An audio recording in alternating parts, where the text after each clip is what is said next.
တောင်ချိန်သိန်းနဲ့ချီလေးလံတဲ့လင်းချ်ခီကိုမြေပြင်ကနေဘလို့ပြန်တက်သွားလဲဆိုတာတင်သိပါသလားလူအတော်များများကအင်ဂျင်တွေပြင်းပြင်းထန်ထန်တွန်းကန်ပြီးဘီးတွေမြ мян လဲလို့ပြန်ကျက်တယ်လို့ထင်တတ်ကြပေမဲ့တကယ်တော့အဲ့ဒီလောက်မရိုးရှင်းပါဘူးအင်ဂျင်တွေကလေရင်ကိုအပေါ်ကိုပြင့်တင်ပေးတာမဟုတ်ပါဘူးသူတို့ရဲ့တကယ်အလုပ်ကလေရင်ပြေးလမ်းပေါ်မှာလေရင်ကိုပုံမြန်အောင်တွန်းကန်ပေးဖို့ပဲဖြစ်ပါတယ်လေရင်ဘီးတွေကလည်းပြန်တက်ဖို့လှုပ်ဆောင်ပေးတာမဟုတ်ပါဘူးသူတို့ကလေရင်ရဲ့အလေးချိန်ကိုထိန်းထားပြီးလင့်သွားဖို့ပဲကူညီပေးတာပါ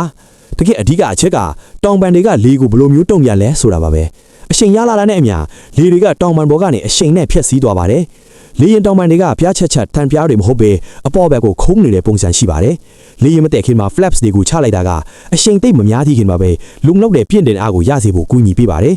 တောင်ပန်တွေကလေကိုအောက်ဖက်ကိုတုံးချပြီးတောင်ပန်ရဲ့အပေါ်နဲ့အောက်မှာလေဖိအားမတူညီအောင်ဖန်တီးလိုက်ပါတယ်။အဲ့ဒီအကျိုးသက်ရောက်မှုနှစ်ခုပေါင်းပြီး lift လို့ခေါ်တဲ့အပေါ်ကိုပြင့်တင်ပေးမယ့်အားကိုဖြစ်ပေါ်စေပါတယ်။ဒါပေမဲ့အရှိန်တစ်ခုတာနဲ့တော့မလုံလောက်သေးပါဘူး။လေရင်မတက်ကလေးမှာ pilot ကလေရင်နှာခေါင်းကိုအသာယာမှတ်လိုက်ပါတယ်။အဲ့ဒါကတောင်ပန်နဲ့လေနဲ့ထိတွေ့တဲ့ထောင့်ကိုပိုကျက်လာစေပါတယ်။အဲ့ဒီအခါမှာပြင့်တင်အားကပိုပြီးအားကောင်းလာပါတယ်။အဲ့ဒီပြင့်တင်အားကလေရင်ရဲ့အလေးချိန်ကိုထိန်းထားနိုင်လောက်အောင်အားကောင်းသွားတဲ့အခါမှာတော့လေရင်ကပြေးလန်းကနေကွာသွားပြီးကောင်းကင်ပေါ်မှာလွင့်ပြန်သွားပါတော့တယ်။ကဲတငယ်ချင်းတို့ရေဒီဗီဒီယိုလေးကိုသဘောကျရင် like and share လုပ်ပေးပါဦးနော်